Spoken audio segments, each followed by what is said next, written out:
नमस्कार, हिमालय टेलिभिजनको face to फेसमा यहाँहरूलाई स्वागत छ। म शिव लामिछाने। दर्शकवृन्द, प्रधानमन्त्री शेरबहादुर देउबा र प्रधान सेनापति प्रभु शाहको अमेरिका भ्रमणको विषय बाहिर आएसँगै स्टेट पार्टनरसिप प्रोग्राम एसपीपी को विषय बाहिर आयो, अर्थात् यो चर्चाको विषय बन्यो।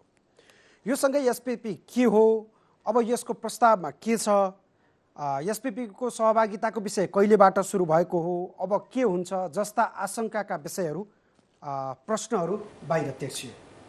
यसले मुलुकको राजनैतिक, कूटनीतिक, सैन्य र नागरिक वृत्तमा समेत व्यापक चर्चा पायो। अहिले संसदमा बजेटको समय छ, यद्यपि बजेट भन्दा बढी यो विषयमा चर्चा भइराखेको छ। प्रतिपक्ष मात्र होइन, सत्ता पक्षका नेताहरू पनि यस विषयमा प्रधानमन्त्रीको उत्तर जवाफ मागिरहेका छन्। यसो भनिरहँदा यो बीचमा कहिले परराष्ट्र मन्त्रीले, कहिले कानुन मन्त्रीले, कहिले सेनाले र कहिले अमेरिकी दूतावासले बोलेका विभिन्न विषयले यो राजनीतिलाई तरङ्गित बनाइरहेको छ। यो विषय अझै जटिल बन्दै गइरहेको छ। तर अन्तिम समयमा नेपाली सेनाले 2015 र 2017मा उक्त पीपी सम्झौताका लागि पत्र लेखेको बाहिर खुलेसँगै धेरै चिजहरू बाहिर आएका छन्। र आज प्रधान सेनापतिले संसदको परराष्ट्र समितिमा गएर आफ्नो विचार राख्नु भएको छ, आफ्नो जवाफ दिनुभएको छ। आज विशेष गरी हामी यही पेरिफेरीमा रहेर छलफल गर्छौँ। छलफलका लागि हामीले आज स्टुडियोमा निम्ता गरेका छौँ नेकपा एमालेका नेता मोहन बानिया, त्यसै गरी माओवादी केन्द्रका नेता सुदन किराँती। आउनुहोस्, उहाँहरूलाई स्वागत गरौँ। स्वागत छ तपाईँहरूलाई। धन्यवाद। मैले अब तपाईँहरू दुवैजना प्रतिनिधि सभाको अन्तर्राष्ट्रिय सम्बन्ध समितिमा हुनुहुन्छ। आज बिहान विशेष गरी यो धेरै लामो समयपछि प्रधान सेनापतिलाई बोलाएर भएको छलफल, आजको छलफलमा विशेष प्रधान सेनापतिले के भन्नुभयो? मैले सुरुवात गरेँ सुदनजीसँग। प्रधान सेनापति मात्रै होइन, विभागीय मन्त्री, परराष्ट्र मन्त्रीलाई पनि आज हाम्रो समितिले निमन्त्रणा गरेको थियो। अहिलेको यो हटकेकको रूपमा उपस्थित भएको प्रश्न जुन एसपीपी हो, एसपीपीको सन्दर्भमा उहाँहरूले आफ्नो जवाफ दिनुभएको छ। र प्रधान सेनापतिको कुरा के छ भने, एउटा सन्दर्भमा पहिला हाम्रो हेडक्वार्टरबाट सरकारको अनुमति लिएर र सरकारलाई नै बोधार्थ गरेर चिठी लेखेको हो। तर जहाँसम्म छ एसपीपीको यो जुन तपाईँको चाहिँ सैन्य गठबन्धनको कुरा हो, त्यसमा चाहिँ हामी कुनै पनि हालतमा जाँदैनौँ, जानु हुँदैन र सरकार जानु हुँदैन भने स्पष्ट अडान छ। तर हिजो चाहिँ त्यो भूकम्पको बेलामा त्यो एउटा सन्दर्भमा लेखिएको थिएछ भनेर उहाँले गल्ती स्वीकार गर्नुभयो। भनेको उहाँलाई त्यो विषयमा यो यसको एसपीपीको जटिलताका विषयमा उहाँले सोच्नु भएको रहन्छ भनेर तपाईँहरूले प्रश्न गर्नुभयो। त्यो बेला त चिफ अर्कै थियो। त्यो बेला चिफ राजेन्द्र छेत्री हुनुहुन्थ्यो। राजेन्द्र छेत्री चिफ भएको बेलामा त्यो बेलाको तत्कालीन प्रधानमन्त्री केपी शर्मा ओली प्रधानमन्त्री र रक्षा मन्त्री पनि उहाँ नै हुनुहुन्थेछ। यो चाहिँ 2015 अक्टोबर 27 को कुरा हो। त्यो दिन पत्रचार भएको कुरा हेर्दाखेरि चाहिँ उहाँहरू देखिनुहुन्छ। भनेको मैले यो चाहिँ मोहन सरसँग जान्न चाहेँ। अब तपाईँहरूको पार्टीको नेतृत्वमा सरकार रहेका बेलामा चाहिँ यो प्रस्ताव अगाडि गएको भन्ने विषय आयो। भनेको यो विषयलाई त्यति संवेदनशील रूपमा लिएको रहन्छ त्यति बेला नेकपा एमाले भनेर बुझ्छ। यसलाई चाहिँ यसमा बुझाइको चाहिँ अभाव रहेको छ। यो के थियो भने त्यतिखेर चाहिँ सुशील कोइराला प्रधानमन्त्री हुनुहुन्थ्यो। सुशील कोइराला परराष्ट्र मन्त्री पनि सुशील कोइराला हुनुहुन्थ्यो। उहाँको पालामा नेपाली सेनाको जङ्गी अड्डा हेडक्वार्टरले यसको बारेमा पठाइसकेपछि एसपीपीको बारेमा अमेरिकाबाट चाहिँ यस्तो यस्तो आएको छ, यसको बारेमा के गर्ने भनेर चाहिँ पत्र पठाउँदा उहाँले चाहिँ गो हेड भनेर चाहिँ अगाडि चाहिँ सारेको चाहिँ विषयवस्तुलाई पछि त्यसैलाई चाहिँ मन्त्रालयले चाहिँ गरेको पठाएको पत्राचार गरेको खास चाहिँ सुशील कोइरालाको पालामा सुरुमा अब आजको जुन छलफल छ समितिको छलफलपछि आज त्यो व्यापक कुरा भएको छलफलमा चाहिँ त्यतिखेरको चाहिँ यो हाम्रो पार्टीको वरिष्ठ उपाध्यक्ष ईश्वर पोखरेल पनि त्यहाँ उपस्थित हुनुहुन्थ्यो। उहाँ चाहिँ समितिको सदस्य हुनुहुन्छ। उहाँले प्रष्ट रूपले भन्नुभएको छ, म त्यतिखेर थिइनँ, उहाँ भएको बेलामा यसरी आएको, पछि मन्त्रालयले चाहिँ हामी हुने बेलामा चाहिँ यसको पत्राचार चाहिँ गरेको हो, अन्यथा चाहिँ केही पनि होइन। आज त त्यहाँ परराष्ट्र मन्त्री पनि अनि यता प्रधान सेनापति पनि हुनुहुन्थ्यो, भनेको उहाँहरूको अब अन्तिम बुझाइ अनुसार चाहिँ यो प्रक्रिया अब अगाडि बढ्दैन भनेर हामीले बुझ्दा एकदम एक्ज्याक्ट कुरा। यो परिस्थिति चाहिँ हिजो त्यो भए पनि जुन सरकारको पालामा चाहिँ जे जति चाहिँ कामहरू भए पनि शाही नेपाली सेनाको नेपाली सेनाको प्रधान सेनापतिले पनि चाहिँ त्यो कुरा भन्नुभएको छ। अब यो कुरा चाहिँ अगाडि बढ्दैन, हामी यसमा चाहिँ मान्ने छैनौँ। अवश्य पनि नेपाली सेनाले चाहिँ यो गर्ने छैन, हस्ताक्षर गर्ने छैन, सम्झौता गर्ने छैन। यसको बारेमा त्यतिखेर पनि के भएको भने हामीले त्यो विषयमा चाहिँ होइन, 2072मा चाहिँ देश चाहिँ भूकम्पले चाहिँ थिलथिलो भएको बेलामा अब यो विपद व्यवस्थापनको लागि अमेरिकाले चाहिँ केही त्यो सम्बन्धी चाहिँ विपद व्यवस्थापन सम्बन्धी सहयोग गर्ने भनेर चाहिँ अगाडि सारेका कुराहरूलाई मात्रै हो।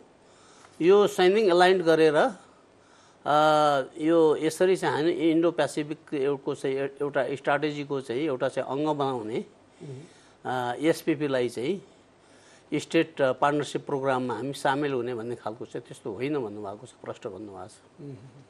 ठिक छ सुदनजी, यो अन्तर्राष्ट्रिय सम्बन्ध समितिमा यो विषयले छलफल कहिलेबाट सुरु भयो र यो बिचमा त यति धेरै तरङ्गित भयो नि, धेरै विषयहरू आए, कहिले सेना बोल्ने, कहिले फेरि दूतावास बोल्ने। त्योभन्दा अगाडि अलिकति अगाडि जानुपर्ने भयो। कुन सरकारको पालामा मौखिक रूपमा या चाहिँ कुनै तरिकाले सुरु भयो त थाहा छैन। जुन दिन तपाईँको चाहिँ पत्रचार गरिएको कुराहरू देशको बिग मिडियाहरूको हेडलाइनमा प्रशस्तै आएको छ र अहिले मैले भर्खर गुगलमा हेरेर आएको हो। त्यतिखेर प्रधानमन्त्री केपी शर्मा ओली हुनुहुन्थ्यो र रक्षा मन्त्री कोही हुनुहुन्थेन, उहाँले सम्हाल्नु भएको थियो। ईश्वर पोखरेल नभएकोमा कुरो सही हो र उहाँले अघि भन्नुभयो म थिइनँ, उहाँ हुनुहुन्थेन। कतिपय कुराहरूमा यो निक्लेको छ। र अर्को सन्दर्भ जहाँसम्म छ अमेरिकन राजदूतावासको कुरा सुन्ने हो भने त विषय अगाडि गइसकेको छ, यो कार्यान्वयनको चरणमा गएको छ। त्यसकारणले नेपाली सेनाले दिएको वक्तव्य र अमेरिकन दूतावासले तपाईँको दिएको वक्तव्य आफैमा बाजिएको छ। त्यसमा फेरि नेपाली सेनाको पूर्व तपाईँको प्रधान सेनापतिले लेखेको चिठीसँग आउँदाखेरि झन् बाजिएको छ। र अन्तर्राष्ट्रिय सम्बन्ध समितिको आजको गरिमामय बैठकमा मैले आफूले गम्भीरताका साथ भनेको छु कि सेना भनेको त्यस्तो संस्था हो जो कालोको कालो र सेतोको सेतो हुनुपर्छ। हुन्छ या हुँदैन यो स्पष्ट हुनुपर्छ। तपाईँहरूको कुरा बाजेको छ, यसले हाम्रो देशको शिर झुकाएको छ। हिजोको गौरवमय इतिहासमाथि केही न केही छाया परेको छ भनेर हामीले गम्भीर ध्यान आकर्षण पनि गराएका छौँ। त्यसकारणले अमेरिकन दूतावासको भनाइअनुसार यो कार्यान्वयनमा गएको हो भने हुनु त यो तपाईँको चाहिँ दुईटा सम्बन्धित मन्त्रीहरू बसेर सम्झौता गर्नुपर्ने होला, एमओआई गर्नुपर्ने होला। त्यो नभए पनि प्रक्रिया अगाडि बढेको हुनाले अब हामी प्रक्रिया अगाडि बढाउँदैन, सरकारले लेख्नुपर्छ। यहाँ तपाईँले यहाँ यो हेर्दाखेरि चाहिँ पक्ष र सत्ता पक्ष र प्रतिपक्षको नेताहरूलाई यहाँ ल्याउँदाखेरि विषय सत्ता पक्ष र प्रतिपक्षबाट आउँछ जस्तो लागेर तपाईँले यसरी मिलाउनु कम्पोजिसन मिलाउनु भएको होला।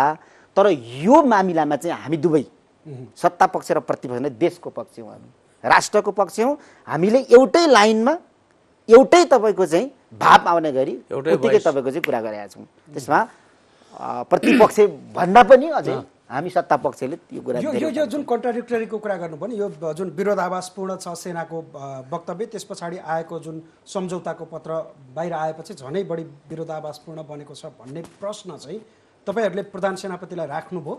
राखियो नि, किन नराख्ने? आज त खुलेरै कुरा राखियो नि। त्यो विषयमा उहाँको जवाफ चाहिँ के थियो? त्यो गल्ती भयो, पहिला लेखिएको रहेछ तर यो सन्दर्भमा भनेर अलिकति कुरा त घुमाउनु खोज्नुभयो, तर गल्ती त भयो। र हामीले यो पनि भनेका छौँ, यो देश के हुँदैछ, राज्यको माथिल्लो निकायमा पुगेको मान्छेहरू जब बोल्छ तब नेपाली जनतालाई शङ्का लाग्छ, नेपाली जनतालाई डर लाग्छ। कस्तो खालको चरित्र हामीले चाहिँ बोकेर यो देशको नेतृत्व, यो संस्थाहरूको नेतृत्व गरिराखेका छौँ। भनेर आज हामीले गम्भीरताका साथ गरिरहेका छौँ। ठुला नेताहरू तपाईँको नाङ्गोझार भएर प्रतिवादमा उत्रिएका छन्। यसको समाधान के हुन्छ भन्नेतिर त्यति धेरै ध्यान दिएको छैन। तर उहाँहरूले गरेको प्रतिवाद 15 मिनट पनि टिकिराखेको छैन, जुट्टो साबित भइराखेको छ भनेपछि जति जति ठुलो मान्छे त्यति उहाँहरूले बोलेपछि शङ्का आशंका डर त्रासहरू सिर्जना भइरहेको छ। यसमा सारा हामी देशभक्त नेपाली जनताहरू गम्भीर हुनुपर्ने बेला आएको छ। अनि अब तपाईँ त अब सत्तामा हुनुहुन्छ, सत्तामा रहँदाखेरि अब प्रधानमन्त्रीको भारत भ्रमणको विषय छ, के अरे अमेरिका भ्रमणको विषय आयो, प्रधान सेनापतिको अमेरिका भ्रमणको विषय आयो। यो विषय बाहिर आएपछि न पिपी बाहिर आयो। त्यो बिचमा चाहिँ तपाईँ सत्ता पक्षको नेता भएका हिसाबले तपाईँहरूसँग त्यो विषय चाहिँ कसरी तपाईँहरूसम्म ठोकिएको थियो? अब यो विषय हामीलाई केही पनि थाहा थिएन। मलाई लाग्छ अब प्रधानमन्त्रीले अथवा मन्त्री तहको मान्छेहरूले पनि त्यो थाहा छैन। पहिला भएको कुराहरू हामीलाई थाहा नभएको अनभिज्ञताको कुराहरू नै गरिराखेको छ। त्यो समयमा चिठी गयो, त्यसै पेन्डिङ भएर बसिरहेको। र यो समय जहाँ अमेरिकन अधिकारीहरू यहाँ आएर गतिविधि गरे, 10 बुधे तपाईँको चाहिँ मसौदाहरू बाहिर सार्वजनिक भए, त्यसपछि यो विषयहरू आए। र अहिले आज पनि हामीले भनेको छौँ प्रधानमन्त्री भनेको देशको अभिभावक हो, उहाँको निजी भ्रमण होइन, यो राष्ट्रको प्रतिनिधित्व गरेर हुने भ्रमण हो। यसरी विवादित विषय भइराखेको बेला र चुनाव पनि नजिक आएको बेलामा तपाईँको साझा धारणा राष्ट्रको धारणा बनाएर जान सक्दैन भने यो भ्रमण स्थगित गर्नुपर्छ। यसले हामीलाई भलो गर्दैन भनेर हामीले गम्भीरताका साथ गरिराखेका छौँ। मोहनजी, तपाईँले अस्ति संसदमा बोलेको विषय सम्झिन्छु, नेपालमा चाहिँ झन्डै 5000 अमेरिकी सेना छन् भन्ने विषय। त्यो विषय चाहिँ कहाँबाट तपाईँलाई पत्तो लाग्यो? यो नेपालमा त अहिलेसम्म राष्ट्रको एउटा राष्ट्रियता राष्ट्रिय सार्वभौमताको बारेमा र सामरिक हिसाबमा यी महत्त्वपूर्ण कुराहरूमा सरकारै बोल्दैन। मलाई एकदम ठुलो रिजर्भेसन छ यसमा। अब नेपालमा कहाँ के भइरहेछ अहिले पनि चाहिँ मनाङ मस्ताङ लगायतका जिल्लाहरूमा, हिमाली जिल्लाहरूमा विदेशी सेना र नेपाली सेनाको चाहिँ सैनिक अभ्यास भइराखेको छ भन्ने अहिले पनि चाहिँ तपाईँ त नेपालको एउटा लोकप्रिय चाहिँ टेलिभिजनको एउटा चाहिँ उसबाट चाहिँ म कुरा गर्दैछु। अहिले भइराखेको छ। कतिपय नेपालीहरू बेखबर छन्, अहिले पनि बेखबर छन्। सरकारले यी कुराहरू भन्दैन अथवा नेपालको हितमा छ भने ठिक छ। यदि नेपालको अहितमा छ भने मलाई त लाग्छ नेपाली सेनाहरू आफैमा एउटा गौरवमय गाथा बोकेको चाहिँ हिजोदेखि हिस्ट्री बोकेको चाहिँ नेपाली सेना। मैले अघि पनि भने फर्स्ट वर्ल्ड वारको कुरा भन्नुहोस्, सेकेन्ड वर्ल्ड वारको कुरा भन्नुहोस्, हिटलरलाई विश्वका सारा सेनाहरूसँग चाहिँ मैले सजिलै साथ लड्न सक्छु, तर नेपाली सेनाको नाम सुने मेरो मुटु थरर काम छ भन्ने त्यस्तो आवाज दिलाउने चाहिँ नेपाली सेनाहरू र आफै गर्न सक्छन्। किन विदेशी सेनाहरूको चाहिँ आर्मी एलाइन्ड गरेर अनि यो सैनिक अभ्यास गर्नुपर्ने कुनै किसिमको जरुरी देख्दैन मैले। यो तथ्य चाहिँ कहाँबाट? हैन, यो तथ्य त चाहिँ बुझ्नु पर्यो, नेपालले बुझ्नु पर्यो। मैले बोले मैले बोले भने चाहिँ मेरो गलत होला, तर मैले कुनै सूत्रबाट चाहिँ बुझेको होला। तर नेपालको चाहिँ सरकार यो ब्युरोक्रेसी अथवा इन्टेलिजेन्स ब्युरो यो सेन्सिटिभ छ कि छैन? मैले यो भन्छु, नेपालका 3टा सुरक्षा निकायहरू छन्। तपाईको नेपाल आर्मी छ, सशस्त्र प्रहरी चाहिँ एपीएफ छ, अर्को चाहिँ तपाईको नेपाल प्रहरी छ। यसलाई चाहिँ पनि जानकारी होला भने चाहिँ नेपालको हितमा होस्, जे एलाइन भए पनि नेपालको हितमा होस् भन्न चाहन्छु मैले।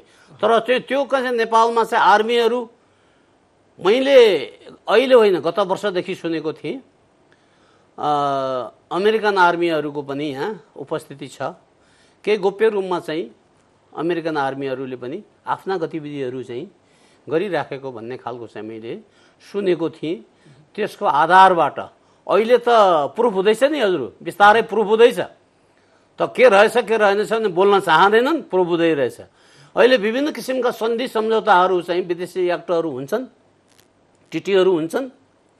ती टिटीहरूको बारेमा चाहिँ होइन यो होइन भनेर सरकारले हिजोदेखिका सरकारले बोल्दै आएको, तर वास्तवमा सत्य साबित हुँदो रहेछ पछि गर्दाखेरि। महाकाली सन्धि गर्दाखेरि पनि धेरै पछिसम्म होइन यो होइन नेपालकै हितमा छ, अन्तत गएर चाहिँ पछि अहितमा भयो। तपाईँको 8वटा चाहिँ नदीहरूको चाहिँ बाँधको बारेमा चाहिँ यो होइन हामीले केही पनि गरेका छैनौँ भने चाहिँ भारतमा ती बाँधहरू जब इन्डियाले चाहिँ आफू भारतीय चाहिँ भूमिमा त्यही गरेका चाहिँ ढोकाहरू बन्द गर्यो, नेपालको चाहिँ भूमिमा डुबान भयो। अनि डुबान भइसक्यो, ओहो टाउकोमा हात राखेर अहिले हामीले गरेका गल्तीहरू अघि पनि भने 2009 सालमा यसो सुन्नु पनि जरुरी छ। 2009 सालमा मातृका प्रसाद कोइराला प्रधानमन्त्री हुँदाखेरि भारतमा जवाहरलाल नेहरू हुनुहुन्थ्यो प्रधानमन्त्री। मैले विषयलाई अलिकति यही एसपीपी भित्रै राख्न चाहेँ र हो त्यसैसँग रिलेटेड कुरा बोल्दैछु म। होइन, मलाई चाहिँ अझै तपाईँले स्पष्ट रूपमा, हामीसँग छोटो समय छ, स्पष्ट रूपमा चाहिँ त्यो 5000 सेना आए भन्ने विषय चाहिँ सामान्य विषय होइन, सामान्य विषय तपाईँले त्यति सहज रूपमा त्यहाँ संसदभित्र उठाइराख्दा त्यो त त्यतिकै खेर गयो। त्यसलाई जटिल रूपमा प्रक्रिया अगाडि बढाउनु पर्ने होला नि। खेर गयो। नेपाल सरकारले चाहिँ यसको बारेमा इन्भेस्टिगेसन गर्नु पर्यो, अनुसन्धान गर्नु पर्यो। त्यो त थाहा होला नि, त्रिभुवन विमानस्थलमा चाहिँ 2टा चाहिँ अमेरिकी विशेष सैनिक जहाजहरू चाहिँ बोइङहरू जेट विमानहरू आए। यसको बारेमा चाहिँ के ल्यायो, कति चिज ल्यायो, के चिजमा सामग्री आयो, सेना आयो कि अथवा केही आयो कि कसैलाई जानकारी छ, कसैलाई थाहा छैन। हो यस्ता कुराहरूमा यो बेखबर हुनु हुँदैन। सरकार चाहिँ खबर यो कुराहरू सबै जनताले थाहा पाउनु पर्यो। यस्ता किसिमका सामरिक हिसाबका महत्त्वपूर्ण राष्ट्रलाई चाहिँ चुनौती दिने खालका कुराहरूमा चाहिँ नेपालीहरू बेखबर हुनु हुँदैन। यो सबैले चाहिँ बुझ्नुपर्छ र सबैले जान्न पाउनुपर्छ भन्ने खालको मेरो धारणा हो। त्यो अमेरिकी सेनाहरू आएका छन् रे भन्ने खालको चाहिँ मैले त्यो अन्तर्राष्ट्रिय सम्बन्ध समितिमा बोलेँ, तर त्यो बोलेको कुरा चाहिँ सरकारले चाहिँ छन् कि छैनन् भनेर चाहिँ प्रुफ गरी देखाउनु पर्यो नि त। कि त हाम्रो जिम्मा दिनु पर्यो कि त देखाउनु पर्यो। भनेको त्यसको तथ्यहरू केही छन् कि भनेर सोधेको खासमा। तथ्यहरू त अब त्यो अमेरिकन राजदूतावासमा चाहिँ बुझ्नु पर्यो, ठाउँ ठाउँमा चाहिँ यसको चलखेल भएको चाहिँ एरियामा बुझ्नु पर्यो। अब त्यो बुझेपछि जानकारी हुन्छ। ठिक छ सुदनजी, अब यो आज बिहानको यो अन्तर्राष्ट्रिय सम्बन्ध समितिको छलफल पछाडि अब प्रक्रिया कसरी अगाडि बढ्छ? म उहाँको अलिकति म फेरि व्याख्या ल्याएँ है। अमेरिकन सेना नेपालमा उपस्थिति भएको कुराको सन्दर्भमा अलिकति मेरो पनि कुरा छ। जहाज कसरी चढेर आयो भन्ने मलाई यो जानकारी छैन, तर के भने नेपालको क्याबिनेटभित्रै केही थान मानिसहरू अमेरिकाको एजेन्ट हुन्छन्। नेपालको ब्युरोक्राटको उपल्लो तहमा अमेरिकाबाट सञ्चालित मानिसहरू पुगेका हुन्छन् र सुरक्षाको माथिल्लो तहबाट अमेरिकाबाट तलब भत्ता खानेको रिटायर जीवन पछाडि पनि उसले हाम्रो सारा विज्ञता सूचना हाम्रो सुरक्षाका सारा तपाईँको सूत्रहरू उसले पैसाले हायर गरिराखेको छ। किन यस्तो हुन्छ? र 24-2500 घर त अहिले पनि अमेरिकन घरहरू यहाँ छ भन्छन् र त्यहाँबाट आएर बर्दिलाको सेनाको मात्रै परेट होइन नि। यहाँ उसले आफ्नो इन्ट्रेस्टमा हाम्रै मान्छेहरूलाई, हाम्रै अनुहारलाई, हाम्रै योग्यता र दक्षताहरूलाई कसरी प्रयोग गरिरहेको छ, यो निकै गम्भीर कुरा हो। 21औं शताब्दीको यो टेक्नोलोजी युक्त दुनियाँमा ऊ यहाँ नेपालको निम्ति आइराख्नु पनि पर्दैन। तर सामरिक महत्त्वको दृष्टिले यो अत्यन्तै भूराजनीतिक सङ्कट सहितको यो देशमा उपस्थित हुनु खोज्छ र उसले तिब्बतमाथि तपाईँको चाहिँ नजर लगाइराखेको छ र लाउने उद्देश्यले नै ऊ यहाँ आउँछ। यो मेरो पनि जानकारी हो। त्यसो भएको हुनाले अब अर्को प्रश्नमा जाउँ। अब पहिले यसलाई टुकिहालेँ। तपाईँहरू जस्तो जिम्मेवार मान्छे होइन, देशको संसदमा बसिरहेको मान्छेले यस्तो विषय यसरी भनिराख्दाखेरि यो चिजलाई तथ्यपूर्ण रूपमा प्रमाणित गर्नुपर्ने होला कि यो विषय बोलिदिएर देश समस्यामा छ मात्र भनिदिए पुग्ने हो? तपाईँहरूलाई हामीले पठाएकै त्यही चिजका लागि हो। तपाईँ पत्रकार खोज अनुसन्धान पत्रकारिता गर्नुहोस् न। त्यो दूतावासको अगाडि गएर 5 दिन बस्नुहोस् त नचिन्ने भेषमा।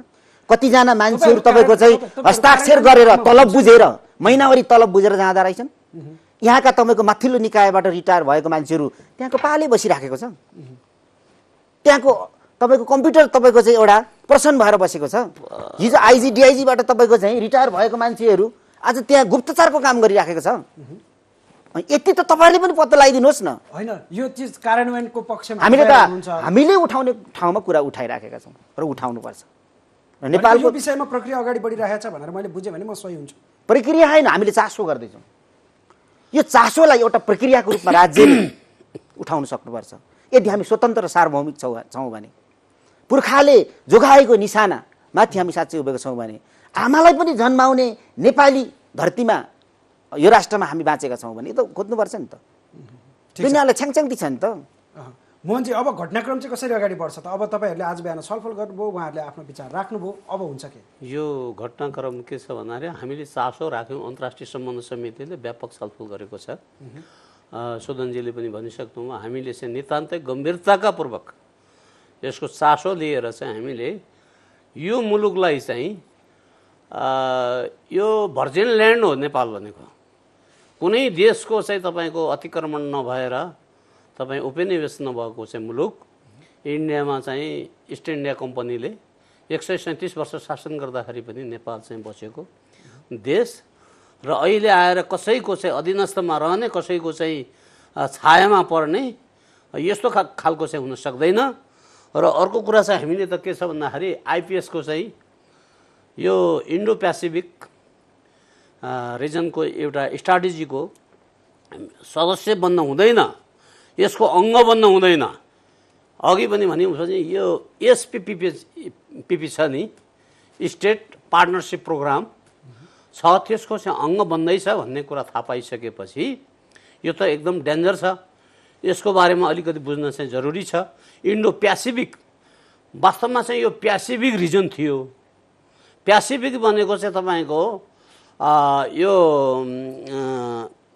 अमेरिका, यो न्युजिल्यान्ड, अस्ट्रेलिया, यो दुईटा यसको लागि पहिले चाहिँ एउटा पेसिफिक रिजन थियो। यो ठुला चाहिँ मेलोनेसिया, माइक्रोनेसिया, पोलिनेसियाको चाहिँ बिचको एउटा ठुलो भूभागलाई लिएर अमेरिकाले के गरेको थियो भने सैनिक एलाइन्ड र चाहिँ बिजनेस एलाइन्ड गरेको थियो। यसलाई चाहिँ पेसिफिक रिजन थियो। त्यसपछि इन्डो भारतीय साउथ सी समेतलाई चाहिँ गाँसेर तपाईँको त्यो ठुलो भूभागलाई चाहिँ लिएर इन्डो पेसिफिक भयो।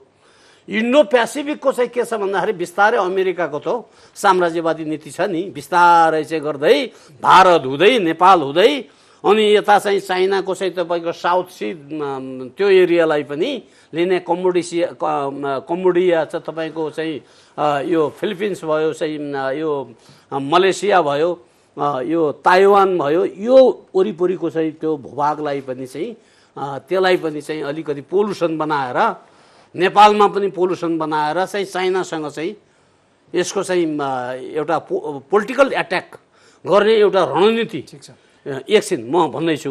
त्यसको लागि चाहिँ अब त्यो रणनीति चाहिँ बिस्तारै स्लो पोइजन रणनीति हो।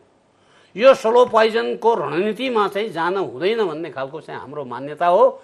हामी अर्को कुरा के छ भन्दाखेरि नेपाल भनेको चाहिँ तपाईँको नन एलाइन्ड मुभमेन्टको एक्टिभ मेम्बर हो। युएन चार्टरसँग सम्बन्धित छौँ, हामी चाहिँ त्यसको सदस्य छौँ। र अर्को कुरा चाहिँ यो हामी न राष्ट्रिस्ट हुन्छौँ न लेफ्टिस्ट हुन्छौँ भनेर चाहिँ भनिराखेको अवस्था हो। हामी चाहिँ न दायाँतिर न बायाँतिर, न कसैको, न दक्षिणपन्थी र वामपन्थीको कुरा होइन कि, न हामी बायाँतिर झुक्छौँ न दायाँतिर झुक्छौँ। कुनै देशको चाहिँ हामी चाहिँ दास भएर चाहिँ त्यो झुक्दैनौँ। हाम्रो देशलाई स्वाधीनता कसरी राख्न सकिन्छ, कसरी चाहिँ तपाईँको चाहिँ एउटा राष्ट्रिय सार्वभौमिकतालाई कसरी चाहिँ जगर्ना गर्न सकिन्छ भन्ने खालको चाहिँ उद्देश्य चाहिँ नेपालको हो। त्यसलाई जगर्ना गरिराख्नको लागि, जोगाइराख्नको लागि यो तपाईँको एसपिपी चाहिँ घातक छ। यसलाई चाहिँ छिर्न दिनु हुँदैन भन्ने खालको हाम्रो मान्यता हो। अब यो अन्तर्राष्ट्रिय समितिको मैले फेरि क्वेसनमा आएँ, तपाईँ धेरै अलिक बाहिर बस्नुभयो जस्तो लाग्यो, फेरि त्यही प्रश्न दोहोऱ्याएँ। आज जसरी संसदको अन्तर्राष्ट्रिय सम्बन्ध समितिको बैठक बस्यो, त्यो बैठकले परराष्ट्र मन्त्रीसँगै प्रधान सेनापतिसँग छलफल गर्यो। त्यो छलफल गरिसकेपछि अब यो निष्कर्षका आधारमा घटनाक्रम चाहिँ कसरी अगाडि बढ्छ भन्ने मेरो होइन, मैले त्यही भन्दैछु नि, यो घटनाक्रमको भित्र चाहिँ पेट बोलीमा त्यो चिज छ क्या। मैले अघि भने नि आइपिएस छ पेट बोलीमा, होइन, पेट बोलीमा त्यो छ। म त्यो भन्दैछु अब यो संसदमा कसरी प्रस्तुत गर्छ यो प्रक्रिया कसरी बढ्छ भन्दाखेरि अन्तर्राष्ट्रिय सम्बन्ध समिति भनेको चाहिँ पार्लियामेन्टको एउटा मिनी पार्लियामेन्ट हो। त्यो मिनी पार्लियामेन्टमा हामीले व्यापक छलफल गरेर यो कुनै पनि हालतमा चाहिँ यसलाई चाहिँ भित्र छिर्न दिनु हुँदैन। नेपाल सरकारले यसको चाहिँ सम्झौता गर्नु हुँदैन। यो सम्झौता नगरिसकेपछि हामी चाहिँ स्वाधीन राष्ट्र चाहिँ हुने, स्वतन्त्र जहिलेदेखि स्वतन्त्र राष्ट्र हुने, यदि सरकारले त्यो गरेछ भनेपछि हाउसमा पनि यो शीर्ष र हामीले यसबाट छेकबार गर्नको लागि गर्छौँ। र अन्तर्राष्ट्रिय सम्बन्ध समितिमा तपाईँको परराष्ट्र मन्त्रीले पनि प्रश्न भन्नुभएको छ, यो अवश्य पनि चाहिँ यो छिर्दैन, हामी चाहिँ सम्झौता यसमा गर्दैनौँ, कुनै पनि हालतमा प्रवेश गर्न दिँदैनौँ भन्नुभएको छ। अनि आर्मीको प्रमुखले पनि चाहिँ प्रधान सेनापतिले पनि त्यो भन्नुभएको छ, कुनै पनि हालतमा चाहिँ आर्मीले यसमा चाहिँ हस्ताक्षर गर्दैन भन्नुभएको छ। सुदनजी, अब यो प्रक्रिया कसरी अगाडि बढ्छ अझै स्पष्ट बनाइदिनु। अब यो प्रक्रियाको कुरा गर्ने हो भने चाहिँ हाम्रो त कुरा के थियो भने के प्रक्रियामा लैजाउँ भने एउटा उच्च स्तरीय छानबिन समिति बनाएर कालोलाई कालो सेतोलाई सेतो बनाएर लैजाउँ भन्ने पनि हाम्रो त कुरा थियो, आज माग थियो।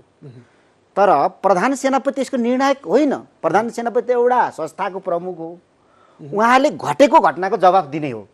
उहाँले तपाईँको परराष्ट्र नीतिलाई तपाईँको चाहिँ लागू गर्ने ठाउँमा उहाँ लागू त गर्नुहुन्छ, तर उहाँ आफै निर्णायक होइन नि त, एउटा संस्थाको प्रमुख हो। र उहाँले स्पष्टीकरण गर्नुभयो र सम्बन्धित विभागीय मन्त्री परराष्ट्र मन्त्री नारायण खड्काज्यूले चाहिँ के भन्नुभएको छ भन्दा अब यो प्रधानमन्त्रीले योमा नजाने भनेपछि यो सकिनै गयो, हामी जानुपर्ने जरुरी नै छैन, यसलाई यतिकै सामसुम बनाउँदा पनि हुन्छ भन्ने थियो।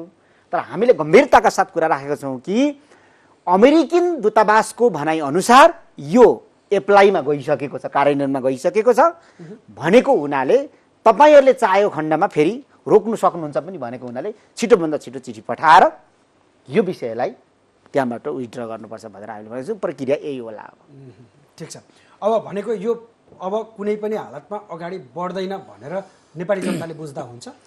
अब नेपाली जनतालाई चाहिँ म के भन्छु भने यस्तो खालको खिचडी नेपालको कुन चाहिँ कालो धुलोभित्र पाकिरहन्छ। नेपालको संविधानको महलमा लेखिएको परराष्ट्र नीति फेरि एकचोटि डिरेल हुनु खोजेको छ, यसले लिक छोड्न खोजेको छ। संविधानमा यो नीति स्पष्ट हुँदाहुँदै पनि स्वार्थ समूहहरू हाबी हुने र दलगत तपाईँको चाहिँ इन्ट्रेस्टहरू लागू गर्नु खोज्दाखेरि सायद संविधानको लिक छोड्नु खोजिराखेको होला परराष्ट्र नीतिलाई कार्यान्वयन गर्ने सन्दर्भमा। अब म के भन्छु भने म चाहिँ ढुक्क अहिले पनि हुँदिनँ। किन हुँदिनँ भने हाम्रो देशको नेताहरूले बोलेको एउटा छ, अहिलेसम्म गरेको अर्को छ। अघि महाकाली सन्धिको कुरा उहाँले गर्नुभयो, यतातिर नजाउँ, पश्चिमदेखि घाम झुल्किन्छ, नेपालमा त पैसै पैसा भन्थे। तमाम तपाईँको राष्ट्रघाती सम्झौताहरू यसरी नै गर्दै आएको छ। तपाईँको स्यालले भन्छ अरे नि चिल्लायो चिल्ला भनेर कुखुरा लाने, माथि चिल्लायो भन्छ माथि मान्छेले हेर्छ, तलबाट स्यालले आफै कुखुरा लान्छ। यस्तो खालको तपाईँको चाहिँ यहाँ षड्यन्त्र टिकडमहरू पनि हुनसक्छ। र अब यसो भनौँ कि विगतको कर्म, विगतको हाम्रो देशको नेताको कर्मले ढुक्क हुने स्थिति चाहिँ म अहिले पनि मलाई लाग्दैन। किनभने तपाईँलाई यो पनि थपौँ, हाम्रो देशको नेताहरू एक तहको नेताहरू सबै भ्रष्ट भए, प्राय भ्रष्ट भए, सबै सबै सबै भ्रष्ट भए। भ्रष्ट नेताले नैतिकता राख्न सक्दैन, नैतिकता नभएको नेताले नीति कार्यान्वयन गर्न सक्दैन। घर घरमा गएर थ्रेट गर्न सक्छ, किनबेच भएपछि खसी बोका जस्तो किनिन थालेका छन्। त्यसो भएको हुनाले हाम्रो देशमा अघि मैले अन्तर्राष्ट्रिय समितिमा मैले चाहिँ यही कुरा राखेको, हाम्रो देशमा अब छिटोभन्दा छिटो तीनटा हतियार हामीले चलाउनुपर्छ। मलाई लागेको यो मेरो कुरा हो। एउटा कुरा कूटनीतिकको कौशलता हामीले छिटोभन्दा छिटो गुणात्मक ढङ्गले प्रदर्शन गर्नुपर्छ र विकास गर्नुपर्छ। दोस्रो कुरा भनेको देश र जनतालाई विश्वासमा राख्न सक्ने, एक अपिलमा मेची महाकाली उठ्न सक्ने त्यो नेतृत्वले विश्वास दिलाउन सक्नुपर्छ। तेस्रो कुरा भनेको चाहिँ बिग्रेका जति सुध्रिनुपर्छ। सुध्रिँदैन भने अवकाश लिनुपर्छ। अब बुझ्नुभयो त, अवकाश लिनुपर्छ। यदि अवकाश लिन पनि नमान्ने राष्ट्रघात गरिरहन्छ भने चाहिँ अब जेल ठोक्नुपर्छ। तर उहाँले ठोकेर मैले ठोकेर हुनेवाला छैन। तर यो तपाईँको एउटा आवाज अब हामीले दिनुपर्छ कि अरू देशमा तपाईँको चाहिँ भ्रष्ट नेताहरूलाई जेल ठोक्छ, त्यहाँ चाइनामा हेर्नुहोस् मृत्युदण्ड दिन्छ, इन्डियामै तपाईँको अरू गर्छ, पाकिस्तानमा जेल परेको परै गर्छ। एउटा सरकार फेर्नु बित्तिकै अर्को सरकारबाट रिटायर भएको मान्छेको 10 रेक्टरको भूकम्प चल्छ। तर यहाँ त जे गरे पनि भएको छ नि त। साँडे गोरु त्रिशुलले तपाईँको चाहिँ डामेर पठाइदिएको त्रिशुल साप जस्तो स्वेच्छाचारी नेता भएपछि के हुन्छ भन्नुहोस् त? यसको अन्त हुनुपर्छ। मैले तपाईँलाई यो प्रश्न सोधिरहनुको उद्देश्य के पनि थियो भने पहिला एमसिसीका विषयमा तपाईँको पार्टी करिबन यो अब संशोधन नभइकन अगाडि बढ्नुहुन्न, यो कुनै पनि हालतमा आज संसदमा पास हुन्न भन्ने लाइनबाट छलफल भइराखेको थियो। तर भित्र सहमति गर्दै गर्दा पनि तपाईँहरूकै विद्यार्थी सङ्गठन चाहिँ बाहिर आन्दोलनमा थिए। भनेको यो तपाईँहरूकै नेताहरूको कमजोरीका कारणले फेरि त्यस्तै घटना दोहोरिन सक्छ भन्ने प्रश्न। विद्यार्थी, मजदुर, किसान भनेको जनवर्ग हुन्। तपाईँहरू सङ्गठन बनाएर प्रत्यक्ष रूपमा आफ्नो अन्तर्गत चलाउनु हुन्छ। तिनीहरू सधैँ जागिराख्नुपर्छ। नेताहरू भ्रष्ट हुन्छ भने सडकबाट खबरदारी गरिराख्नुपर्छ। त्यसकै कारणले त जनवर्गीय सङ्गठनहरू बनाएको हो। त्यसमा हामीले अर्को अर्थ लगाउनु हुँदैन। जहिले 24 घण्टा तपाईँको चाहिँ खबरदारी गरिराख्नुपर्छ नेता, त्यसको लागि बनाएको हो। दोस्रो कुरा, एमसिसी भनेर गाजेमाजी गर्नु खोज्छ क्या मान्छेले। एमसिसी भनेको आफैमा तपाईँको चाहिँ यो एसपिपी जस्तो होइन।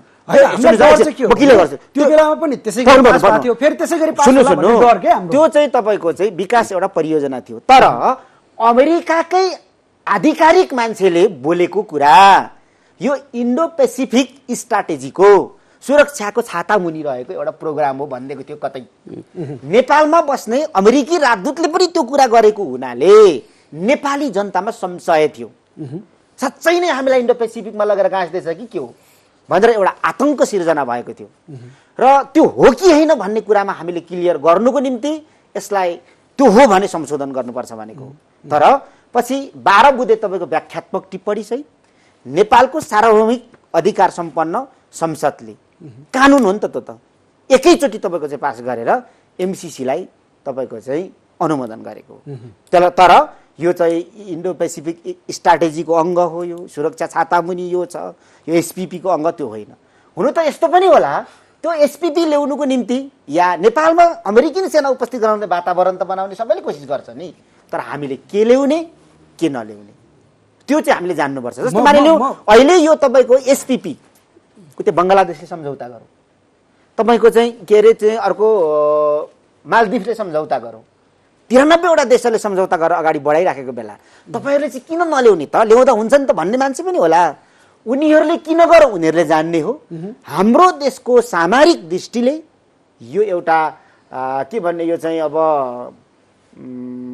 दृष्टिले त्यस्तै एउटा बिन्दुमा रहेको हाम्रो राष्ट्र भएको हुनाले हामीले चाहिँ हाम्रो हितमा हुँदैन भनेर हामीले भनिरहेका छौँ र भन्नुपर्छ। त्यही नै हो कुरा।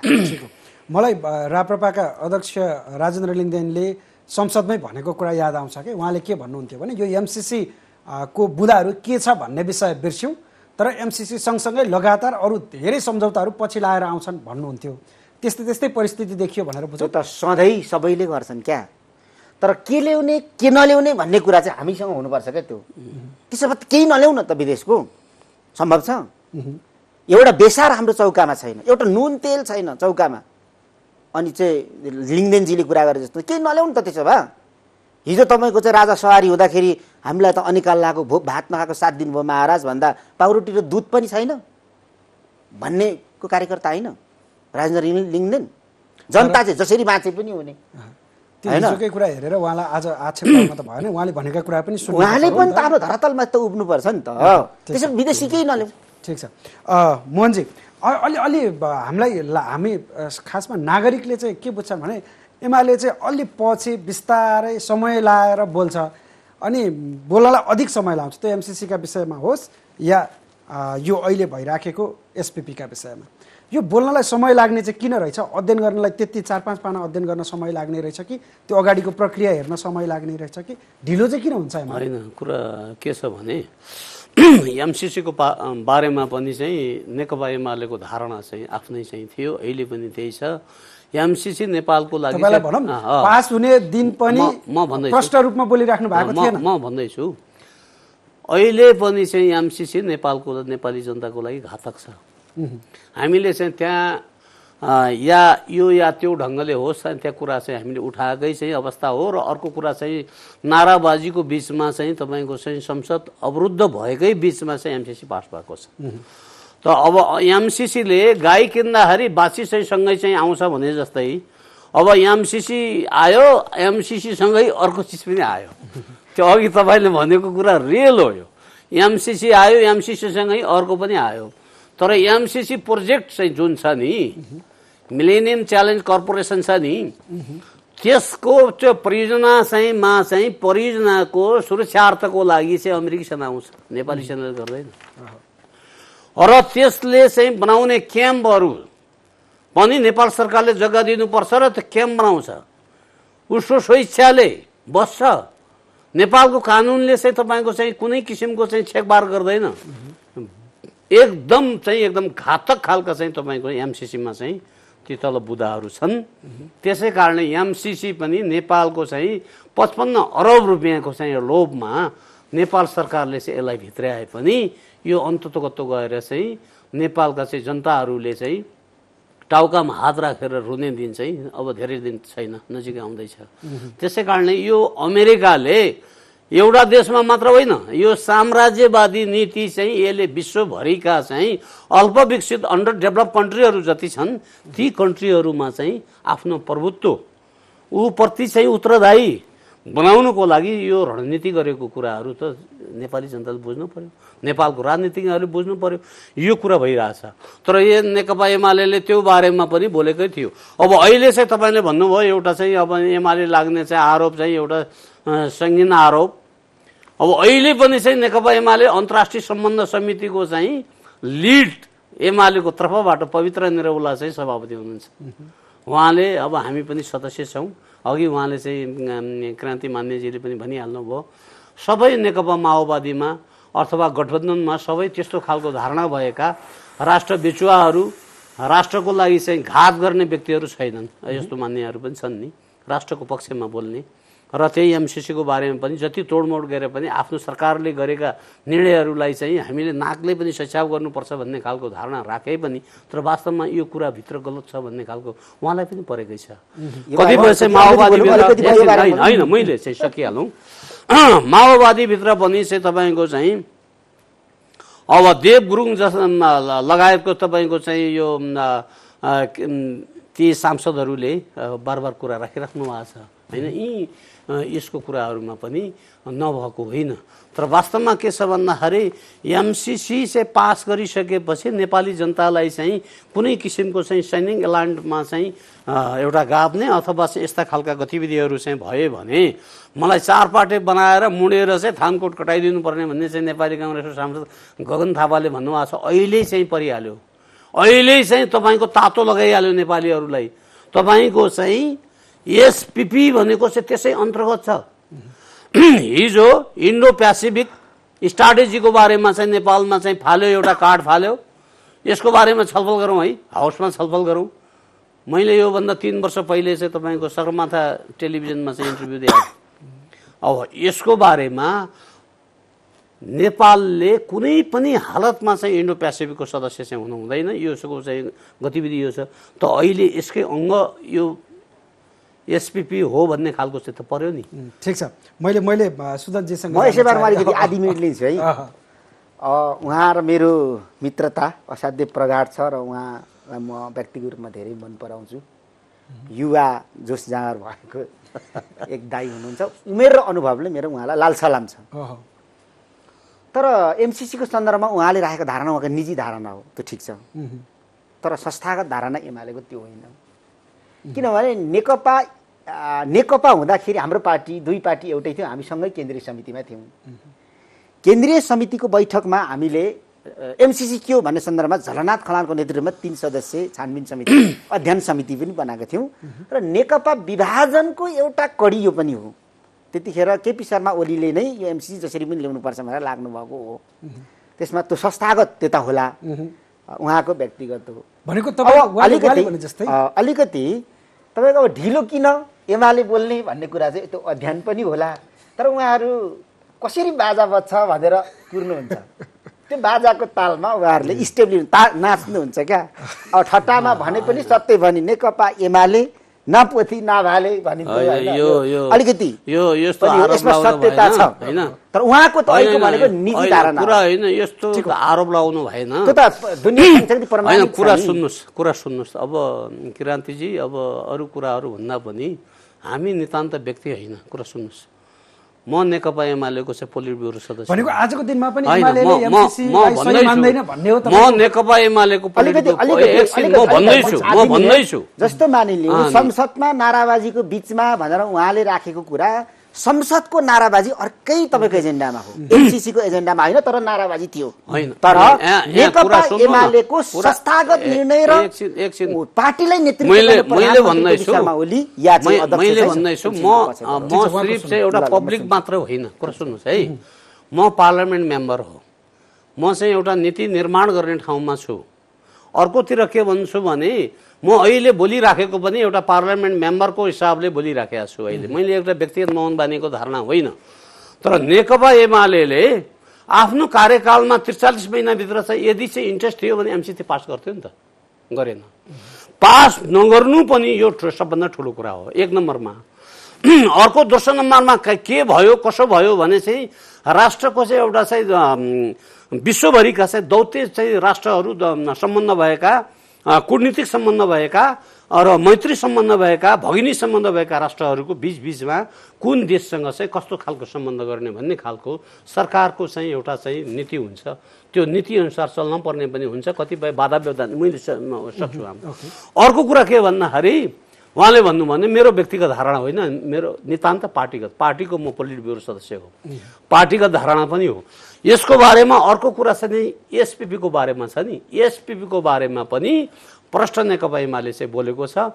यदि एसपीपी सम्झौता गर्थ्यो भने चाहिँ नेकपा एमाले चाहिँ पहिला चाहिँ आफ्नो उसमा थियो, सरकार प्रमुख चाहिँ केपी शर्मा ओली हुनुहुन्थ्यो, उहाँले चाहिँ रोक्नुपर्ने जरुरी थिएन। उहाँले होल्ड गरेर यो नेपाली जनताको हितमा छैन है भनेर होल्ड गरेर चाहिँ राख्नु भएको थियो। होइन, त्यो त के अरे केपी ओलीजीले 2 पटकसम्म कृष्णबहादुर महरा तत्कालीन सभामुख हुँदाखेरि पटक के अरे संसदमा टेबल गरौँ भनेर प्रयत्न गर्दाखेरि चाहिँ फेरि सभामुखले रोकेको भन्ने विषय बाहिर टेबल त यस्तो नि, टेबल पास गर्नको लागि मात्र टेबल हुँदैन। हस्पिटल गइसकेपछि के बिमार निस्किन्छ भनेपछि पछि चेक जाँच गरिसकेपछि त्यसको डायग्नोसिस गरिसकेको थाहा हुन्छ नि। हो, अब सदनमा लगेपछि के हुन्छ भने पास पनि हुनसक्छ, फेल पनि हुनसक्छ। त्यो चाहिँ विधेयकहरू चाहिँ बिलहरू चाहिँ टेबलमा आउँछ, आइसकेपछि त्यसको चाहिँ निष्कर्ष के निस्किन्छ त्यो चाहिँ हाउसले निकाल्ने कुरा हो। ठिक हो सुदनजी, उहाँ मोहनजीले भने जस्तो तपाईँहरूलाई कहिलेकाहीँ होइन एमसीसी चाहिँ हामीले गलत गरेछौँ भनेर भित्रबाट लागिरहेछ उहाँहरूलाई भन्नुहुन्छ, तपाईँहरूलाई त्यस्तो लाग्छ कहिलेकाहीँ? 12 बुधे तपाईँको चाहिँ व्याख्यात्मक टिप्पणी पछि त्यतिलाई सही छ, त्यहाँभन्दा उपरान्त तत्त्वसँग गाँसेर अरू चिज ल्याउनु हुँदैन। देशमा हामीलाई आर्थिक सहायता चाहिन्छ नै, अहिले हामी 10 खरबभन्दा बढी ऋणमा छौँ। अब तपाईँलाई हाम्रै नेकपा सरकार भएको बेला त्यतिखेर तत्कालीन प्रधानमन्त्रीले नेतृत्व गर्दै गरेको जुन सरकार हो 43 महिना, त्यो सरकारको पालामा 7 खरब ऋण बढेको छ। अब त्यतातिर नजाउँ, 43 महिना नेकपा एमाले नेतृत्व गर्दाखेरि किन लिएन भन्ने उहाँले भन्नुभयो, त्यसमा अलिकति म सच्याउन चाहन्छु दाइसँग। 43 महिना नेकपा एमाले थिएन, नेकपा थियो। त्यसकारण केपी ओली नेतृत्व थियो भन्नु न, केपी ओली नेतृत्व थियो, नेकपा थियो, त्यो एमाले होइन कि नेकपा थियो। एमसीसीलाई हुबहु जस्तोको तस्तै ल्याउनु हुन्छ कि हुँदैन भन्ने विषयमा हाम्रो केन्द्रीय समितिको एजेन्डा बन्यो। त्यही एजेन्डालाई निरूपण गर्नुको निम्ति 3 सदस्यीय अध्ययन टोली तपाईँको चाहिँ अध्ययन समिति बनेको हो। स्मरण होस् र दाइलाई म स्मरण गराउन चाहन्छु। अब सभामुखलाई पटक पटक दबाब दिएको आदि इत्यादि त होइन, सरकारी विधेयक भइसकेपछि फेल हुन्थेन। यदि त्यस्तो थियो भने मैले यहाँ चाहिँ क्वेसन राख्न चाहन्छु, यदि त्यस्तो थियो भने चाहिँ एमसीसी पास गर्न चाहिँ यो गठबन्धनको सरकारले एमसीसी पास गर्नु हुँदैन थियो। एक अर्को कुरा के गर्नु हुँदैछ, 12 बुधे चाहिँ व्याख्यात्मक चाहिँ टिप्पणी भनेको चाहिँ त्यो नेपालले मात्रै एकलौटी हिसाबमा व्याख्यात्मक टिप्पणी गरेर अमेरिकाले चाहिँ तपाईँ व्हाइट हाउसले मान्छ भन्दैन। अहिले पनि सोध्न सक्नुहुन्छ, अमेरिकाले चाहिँ नेपालले गरेको हाउसले चाहिँ तपाईँको चाहिँ संविधान संशोधन गरेर गरोस् त्यो भन्दैन। उसले आफ्नो चाहिँ बुदाहरू जति छ नि एमसीसीको चाहिँ त्यो कुनै पनि अक्षर चाहिँ उसले चाहिँ एउटा पनि हटाउँदैन, गर्दिन, त्यो कुनै पनि चाहिँ परिवर्तन हुँदैन भनेको छ। अनि नेपालले त नेपाली जनतालाई बेकुफ बनाउनको लागि अब यहाँ चाहिँ 12 बुधे चाहिँ व्याख्यात्मक टिप्पणी गरेर एमसीसी पास गरेर एमसीसी त अझ कति धरधरी रहँदैछ जनतालाई, त्यो कुरा आउँदैछ। अब है एमसीसीको सन्दर्भमा कुनै पनि लिखित डकुमेन्ट्स तपाईँको चाहिँ सेनासँग सम्बन्धित छैन। तर एसपिपीको सन्दर्भमा स्पष्ट छ यो चाहिँ भिन्न भिन्नै है।